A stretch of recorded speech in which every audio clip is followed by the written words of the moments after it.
ఒక భక్తుడు దేవుడు ప్రత్యక్షం కావడం కోసం ఘోర తపస్సు చేస్తున్నాడు. ఎంతకీ దేవుడు ప్రత్యక్షం అవ్వడం లేదు.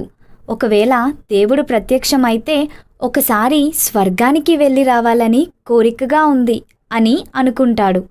ఇంకొక కోరిక స్వామి, నాకు జీవితాంతం బ్రతకాలని, ధనం కావాలని అడుగుతానని స్వార్థంతో తపస్సు చేస్తూ ఉంటాడు. 3 వసంతాల తరువాత దేవుడు ప్రత్యక్షం అవుతాడు. ఏమి కావాలి భక్తా? ఒక కోరిక మాత్రమే కోరుకో అని అంటాడు.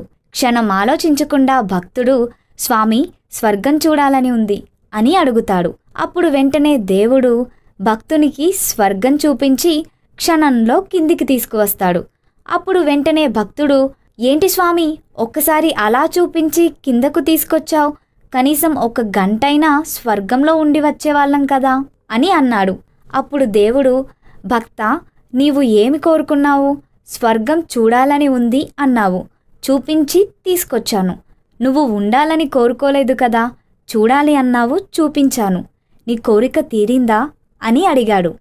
అప్పుడు భక్తుడు, స్వామి ఇంకా ఒక కోరిక అని అడిగాడు. వెంటనే దేవుడు, భక్తా నీకు ముందే చెప్పాను కదా ఒకే కోరిక కోరుకోవాలి అని. నీ ఒక్క కోరిక అయిపోయింది. ఇక నీవు జీవితాంతం తపస్సు చేసినా నేను మళ్ళీ రాను అని దేవుడు వెళ్ళిపోయాడు. స్వార్థంతో చేసేది భగవంతుడి పూజ అయినా సరే ఆ ప్రతిఫలం సంతోషాన్ని ఇవ్వదు. నిస్వార్థంగా అందరూ బాగుండాలని కోరుకుంటే అందరిలో మనము ఉంటాం కనుక మనం కూడా బాగుంటాము.